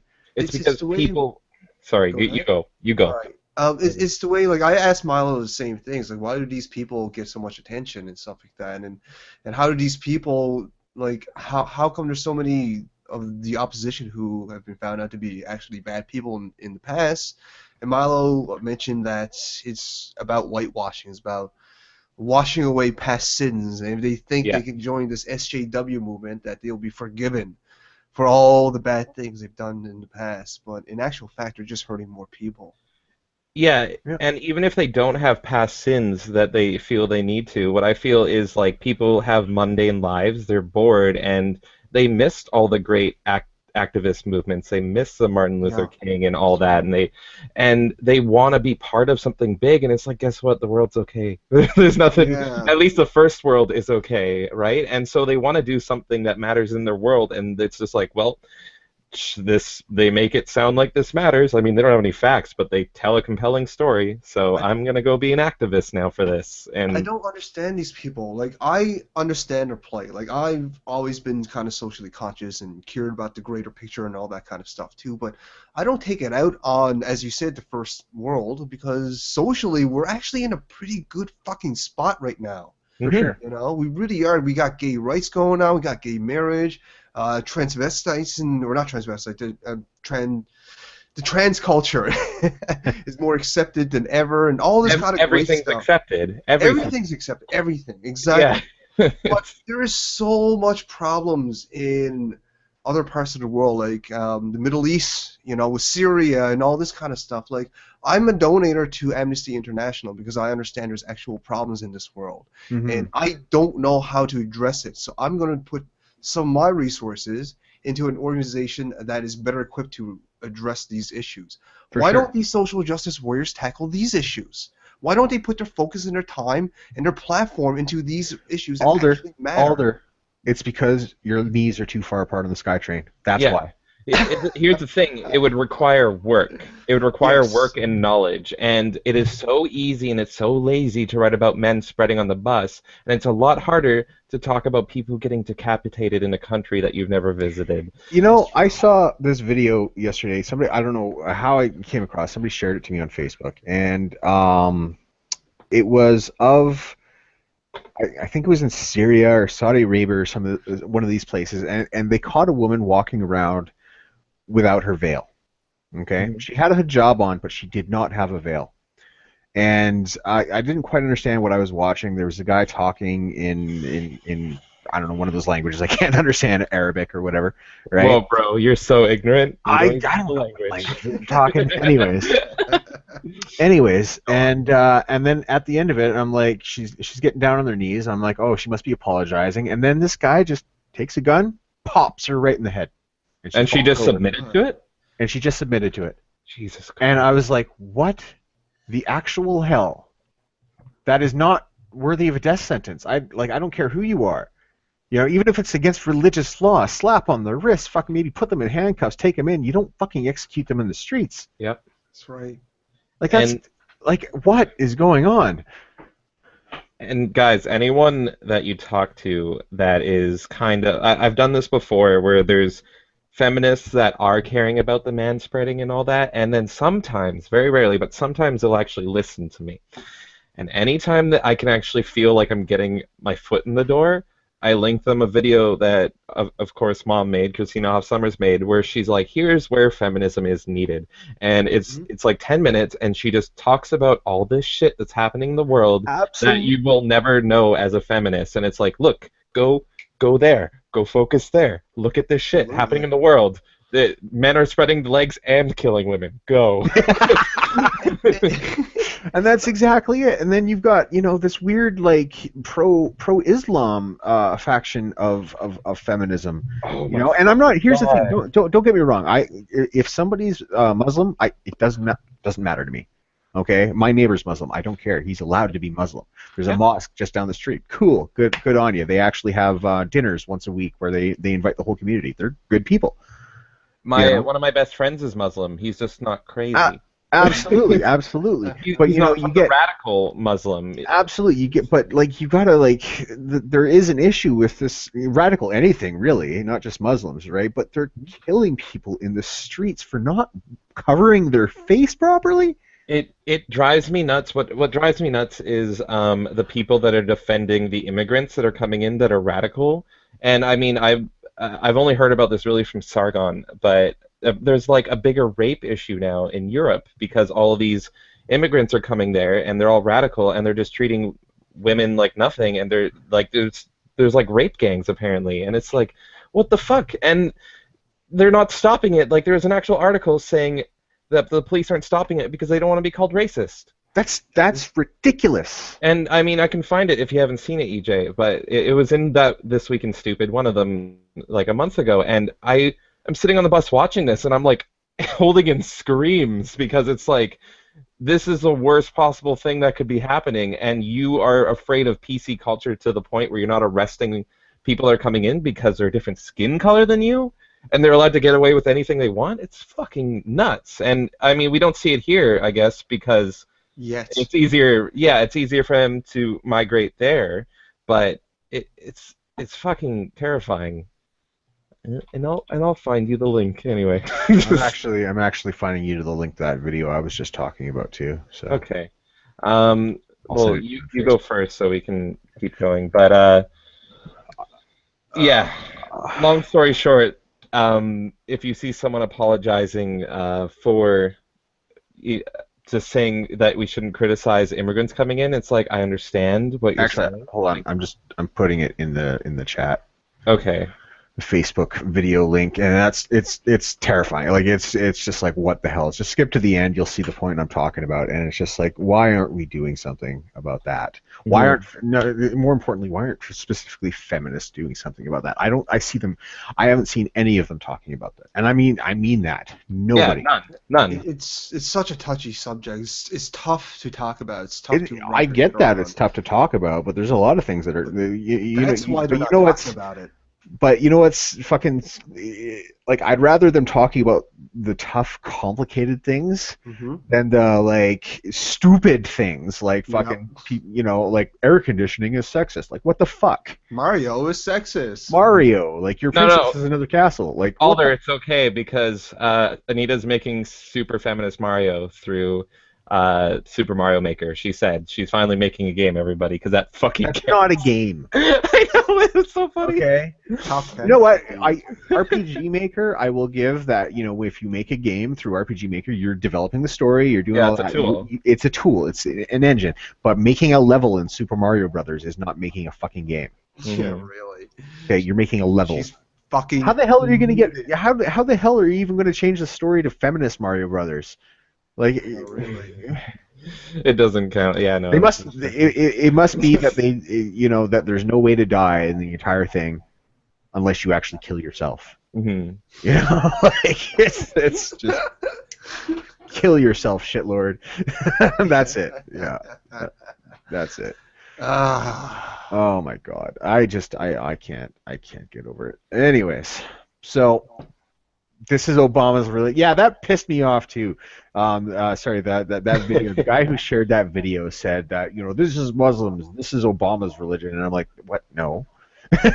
Yeah, no. Obama's not Muslim. What the fuck? This is what's going on is very different from that. And don't get me wrong. I mean, like fucking, this shit, this fucking radical Muslim shit pisses me off too, right? But the whole fucking thing where people are all like, all Muslims are like that. That pisses me off just as much. Yeah. I mean, did you watch the Bill Maher interview about this? No. You should watch it because I have no respect for Ben Affleck anymore because of it. And it was actually made last. Yeah, he was on it as the opposite side, and Bill Maher's talking about how, we need to do something, and we can't be so apologetic and all this. And Ben Affleck's just like, you're racist, and he gets so mad, and it's like, no, they're killing tons of people. It's not racism. Okay, so it's racism to not want so many people dead. Gotcha. Okay. And Bill Maher's talked about this a lot, and sorry, you go on, Ollie. I just want to say, like, I'm not going to defend all those horrendous acts by any means, but the reason I think it's really touchy for a lot of people is because these people are obviously extremely religious to the point where men's laws don't matter to them. They think they're actually doing God's will. Yeah. And if you tell them to do otherwise, you're literally telling them to not be the person they are.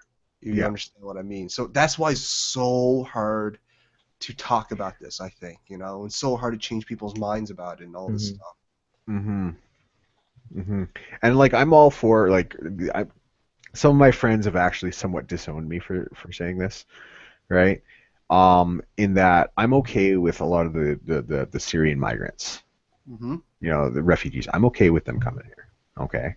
But, like, you're coming to Canada. You're not bringing Syria to Canada. There should almost be like a verification process. Are you just gonna make a rape gang? Oh no, I'm not. All right, step this way, please. Okay, all right, you're good. You know what? I was thinking about it. I don't know. Maybe in a couple of weeks we'll review this. Oh God. Like, and like, for the most part, like these people are trying to escape this kind of fucking culture, and but some of the people. And this is what I'm hearing. Like I'm obviously it's with the internet. You can't. Half the news you get is not true. You have to take with a grain of salt, But like you hear reports of like ISIS, embedding their own people within the fucking refugees to go wherever, right? Yeah. And that's kind of concerning to me because it's just like, wow, that's an easy in for them. But at the same time, like these people, like obviously, their hometowns and stuff like that are getting completely destroyed by ISIS, and they have nowhere else to go, right? So yeah, they do need help. I absolutely agree with that, right? But it's just there needs to absolutely be that vetting process. Yeah. I don't know. And I mean, I can't begin to answer how to do that or how to go about that. And Islamophobia is not racist because Islam is not a race. Sorry, just throwing that out there. It's like, even if you don't have the vetting process, if you're not arresting people because they're raping women because of their skin color, you need to get your head fucking checked because that's fucking insanity. Yeah. Like even if you let them all in, if they commit a crime on your land, go fucking arrest them. You hear this stuff? Yeah, like in Germany, I guess, because there's a girls' school that's near one of the refugee camps, and they're advising the girls to like wear more clothes when you're coming to school because of this refugee camp. Why would you put it there? Why would you? Well, where else? Honestly, it's one of those situations where, like, pretty much anywhere they put it, it's going to have issues, right? So I mean, like, it's not like they're gonna fucking all right, you guys, you're gonna go all live out in this big empty fucking place in the woods. Here you go. You can all live in the woods. You can be the new bush people. Watch out for the bush Muslims. Oh, God. Jesus Christ. That's gonna be taken out of context. The bush Muslims are coming. No, like, but still, like, it's just, I don't know. Yeah, Matt the Paranoid Cat. Yeah, that video was fucked, wasn't it? PTSD What did inducing. he link to? I hope he didn't link to the woman getting shot. I linked to the woman getting shot. Oh, I'm not gonna Jesus. click that. I'm not into that. Yeah. But I was just trying to put it out there as an example. Yeah. I'll take your word on it. I'll listen and Yeah. believe you. There's a woman getting shot in it, and it's just. But it was so unexpected. Like I did not expect it. Yeah. I thought they were just gonna like. But it's funny too because the video comes with a warning. Like there's a warning before you. It's like this. Well, this video is something or other. This video is. What does it say? This video is fucked. Yeah, this video contains probably graphic shouldn't- content and may be upsetting to some people, and that's never stopped me before. So. And Yeah, plus- but at least they have that. One thing, I think I already told this story, but the one thing that I don't like see is that out of all the things to censor on social media, things that are going on in there don't get censored when there's like just a photo of it happening. Mhm. And like you can censor other things, you can call things harassment, but one day I was scrolling on Facebook and this person just posted not a link but an actual photo, so I would see it no matter what, of like a little girl that got curb stomped in it, and I like no. and I private messaged her. I'm like, I understand why you're sharing this to raise awareness, but can you please put a warning because I already understand this. I don't need to see this. Mhm. And he pretty much told me to fuck off. And then I reported it to Facebook. I'm like, okay, so this post is just there with no warning. And I mean, it's kind of obvious why. And they're like, nope, they're allowed to. It's like, are you serious? Like, and so I just removed her because, like, well, I don't want to see people getting curb stomped in my feed. No. So. I mean, you can call me whatever you want, but I'm not into that kind of stuff at all. Yeah, I feel like real life violence should come with a warning, and you'd have to click on it if you want to see it. You know, maybe I'm desensitized just because of my career back in my 20s, right? Like violence was a normal everyday occurrence. It was impossible not to come across it. At least to see it. Most of the time, thankfully, I was not involved in it, right? But like I was a bouncer for a while, and like that was that was an almost nightly thing you had to deal with, right? Like the boss was like, "Hey, take this guy out back. If he gives you trouble, you know what to do." Right? And that was it. Well, no. It never came to that where like but like it never came to weapons or anything like that too, right? But like sometimes when you're trying, like it's your job to remove people from the premises.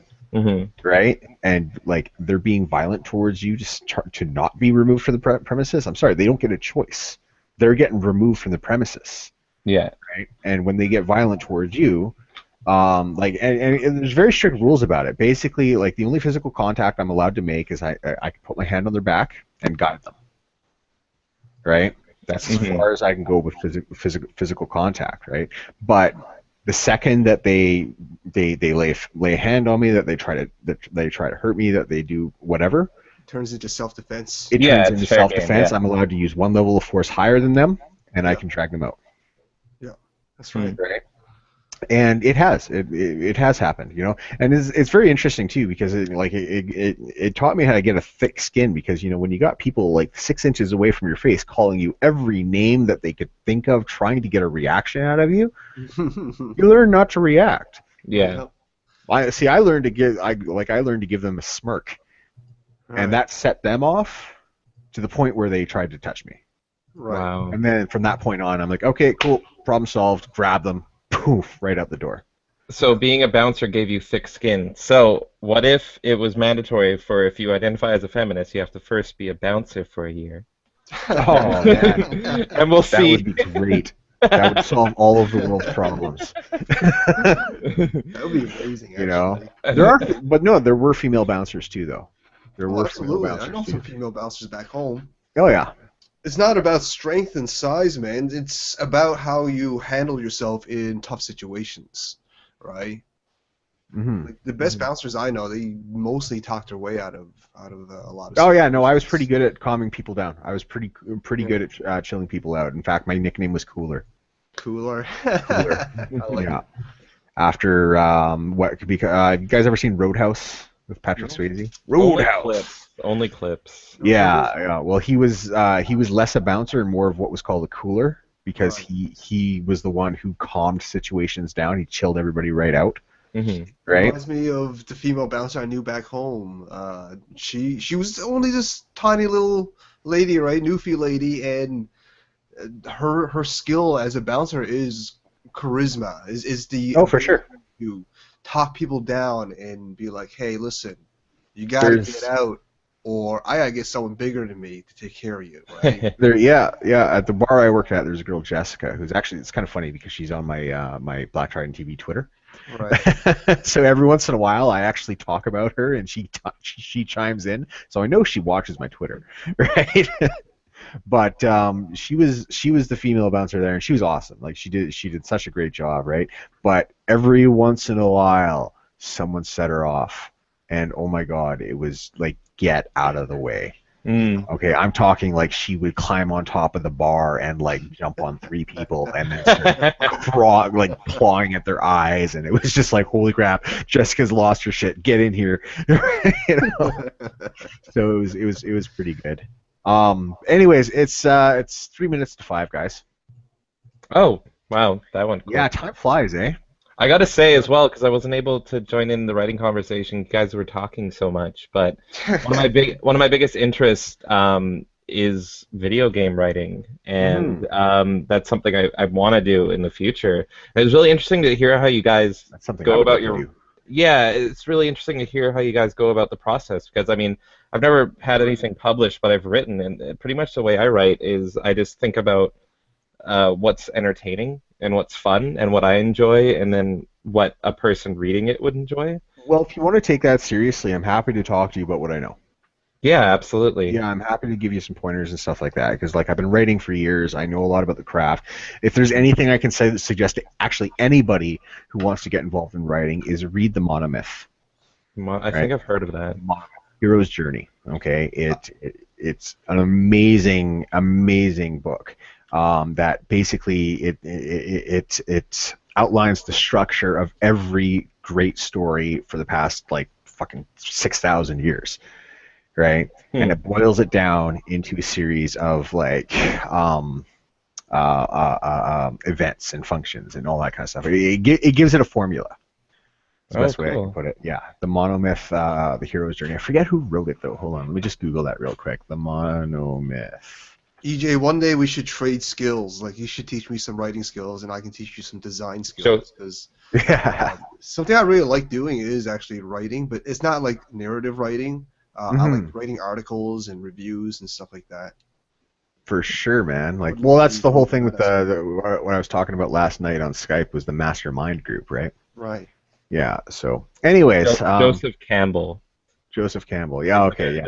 Yeah, and he talks about the 17 stages of the story. Oh yeah, no, it's brilliant. You like what's that? Have I ever told you guys the story of the play I wrote? Can I say that really quick? If you sure. Yeah. We got a couple minutes here. All right, couple minutes, super quick. So, one of the things I did for writing in high school, it was like grade 12, was the Vancouver Playhouse had a writing program for junior writers, and pretty much what it was is you write a short play, like 10 to 20 minutes, and you get to put it on stage with actors, and you get the director of the Playhouse to actually critique it and work with the actors, and you get to be involved in the whole process. And I'm like, it's fucking awesome. I really want to do this, and I did it. So it was I'm trying to summarize it. It was like me and like 5 other people, all around my age, all in like, you know, just about to go into that college type age. And what I loved is he gave us restrictions, and what I loved is like, good, this is a challenge, because my writing's usually really messed up, so now I can figure out how to get around these. And every other person, and I hope none of them are listening, but every other person there tried to make something so compelling and so life-changing, and it was like, this is going to have a purpose, and it's going to teach people about suicide, or it's going to teach people about relationship issues and all this. My story was about 2 guys coming to the front door of their best friend, who's a girl, asking her a favor, and that favor is they just ran over a man and they need somewhere to hide the body. And, oh, wow. And it's funny because they're trying to figure out how to talk to her and how to, like, hey, you kind of owe us that other favor, and she's like flipping out, but it's done really comedically, and one of the guys is just like crazy, and he's kind of playing with the body as the other two are arguing, and and everyone thought it was so funny, and so like we did the plays, and it was only parents, but it was every other thing was so serious and suicide and jumping off bridges and all that. And then you get to mine, and I'm just mocking everything.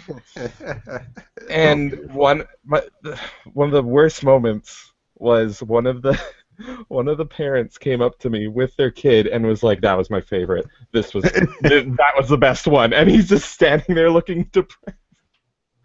So that's why I've always been kind of more like, I just want to do something that will make people happy and enjoy it, and something entertaining. And there's so many people I see that are like, I want to speak from the soul, and I want to make people cry and move, and I want to change their lives. And it's like, no, I just want people to enjoy it. Number one thing is entertainment. Okay, if people aren't entertained by what they're watching, they're not going to enjoy it. Okay, it's one thing. Now you can definitely have, like address social issues, and you can do all that. But number one, it has to be entertaining. Yeah, captivating. Otherwise, it's just you're preaching. Yeah, you're getting a lecture. I'm sorry. When I want to unwind and relax, I don't want to be fucking lectured. Yep. I don't want to have a finger wagged at me. That doesn't make me relax. That makes me stressed out. Mhm. Anyway, so that's that. But anyways, let's start doing the outro here, guys. Oh, shilling time. Shilling time. Well, I've already shilled all my shit. So you can shill again. Return of the shilling. Return of the shilling. And that's one thing I want to say is that shilling's allowed here. Like, if you want to shill your shit, by all means, like, come on to the show, fucking shill your shit. Hey, Matt in the chat, what do you want to shill? Tell us. Yeah, do you want to shill something? Well, by the time he tells us what he wants to shill, we'll have shilled all of our stuff. So yeah. I'm expecting him just to type hand rubbing intensifies. That's what. Yeah, actually, yeah. No. Well, so I'll shill it. So my name is EJ Spurl. You can follow me on Twitter at EJ Spurl or at Black Trident TV. I run Black Trident Media, which is a blog that apparently some people like better than some one of those retort style blogs out there. Maybe, I don't know. Oh man, I might get Arby's after this. Yeah. Just don't kill anybody behind the Arby's, especially in 1968. Jesus Christ. Okay. I run Black Trident TV, which is a YouTube channel. I encourage anybody who's not subscribed to subscribe. That's what this actually show. This used to be on that channel. It is no longer. Now it is on StreamPunks, which is the next thing. Is subscribe to StreamPunks. There's going to be a lot of cool stuff. Yeah. What was it yesterday? Yesterday we ended up playing TF2, and they made the unfortunate mistake of telling me to find the server, and I all dropped them in a My Little Pony server. It's a horrible mistake. I think I heard about horrible that. Mistake. Oh my god, I actually lose my mind. There is like My Little Pony Rule 34 everywhere, and I just go crazy. I apologize. Wait, no. There's not actually any nudity on the stream, is there? No, but it's borderline. Okay. Like I find. You know what? Go watch it and find out what I find. I'm gonna have to now. I did not see anything except the only thing that could be considered nudity would be pony butts. Okay, pony butts are fine. Yeah, but no pony boobs or pony other things. It must have been a hilarious stream, though. I don't know. Ask Alder. I lost my mind. It was all right, man. It was all right. It was all right. It was hats and sandwiches and ponies. What more can you ask for? All right. Okay, so Alder Shill. Yeah, I also run a YouTube channel that takes a look at a lot of indie and PC games. The channel is apolitical. My answer to the whole start of this controversy about, we don't want politics and video games. Well, that's what I'm going to give you. It's my channel. We don't talk about this stuff. It's just about video games. It's all about video games. But on my Twitter is a different story. I'm definitely a lot more political on Twitter, so you want to follow me for my more political thoughts on this kind of stuff. I will definitely be talking about that stuff on my feed. All of which you can find by Googling Aldershot8008. Awesome. There we go. Awesome. And Rincewind the Mad. Follow Rincewind the Mad because Matt the Paranoid Cat in chat is also Rincewind the Mad. Is also Bruce Wayne. Is also He has many aliases. All the Many names. aliases. He has many aliases. So that's what he wants us to shill. And he's also subscribed to your channel, Alder. Oh, look. He is subscribed to it. I'm honored. Subsribbed. I like those. Subsribbed. I like those. I think I just found our new inside joke. Subribbed. Subsribbed.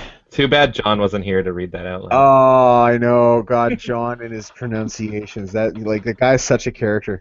He's either an He's Aussie back or a lately. Kiwi. Whichever one he is, call him the opposite. That's how you do Oh it. no, that's not John. We're talking about John. Oh, okay. Yeah, we're talking about John. So many Johns. There's well, no, not John is actually Connor. All right. Connor, and he knows nothing of GG. Oh yeah, it's hilarious. He knows nothing of GG. Like he's completely out. Like he has That's why no he's so idea what we're talking confused. about. What's that? That's why he's always so confused. Yeah. What are you guys talking about? What the fuck is stunning and brave? Why am I stunning and brave? Why am I guys? stunning and brave? I loved when we asked him what he knows about feminists, and he said, "Oh, they all hate men, right?" That was great. It was like, "Oh, yep, okay, you're fine." Yeah, there's a reason why that stereotype exists. Like you fucking guys. Oh, it's great. You know, the truth is, he might be a pleb, but there is so much insight plebs can give us. into I the know. world, We should you actually know? see if we can get him on a stream. Definitely, We because can talk to the normies, and then I'll get my my female friend from Up Island. they're completely empty of bias. They're She's just also a normie. they're just out there in the wild, right? You just pick up little bits of facts that's out there, and it's very interesting to see their perspective. I lost that perspective. I think we all have right now, but Yeah. it's Hold on, still hold on. valuable to kind The of age of understand. innocence. What? We should call our series, and nobody steal this. Normies get in instead of normies get out. in. So Normies get in. and we'll just interview a normie all the time.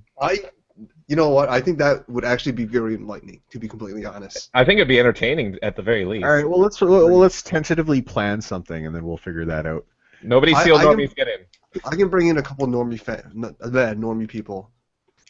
We can totally bring them in and slowly just involve them in the conversation to the point Right. where they're confused and. Well, I want them to talk to most, obviously. I don't want to, the thing is, if we do this, I don't want to push our agenda. I just want to No, hear absolutely not. their It's just to have thoughts. fun. Yeah, it's just to have fun. Yeah. All I right. wonder well, if I we could should- get a yeah. SJW in here. What's that? I wonder if I could get one of my SJW friends in here. Oh Has to wow. be a normie.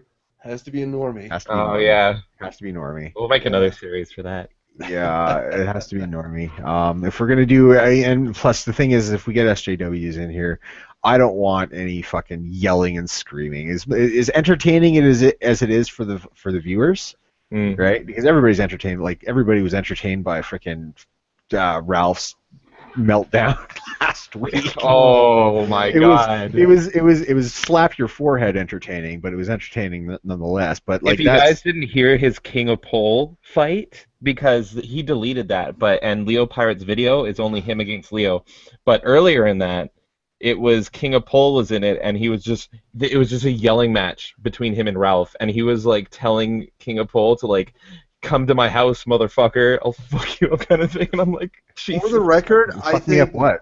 I think this topic here is bullshit, unimportant, and a distraction. I really don't give a fuck about any of these people. Oh, involved. absolutely, I agree. It's just funny.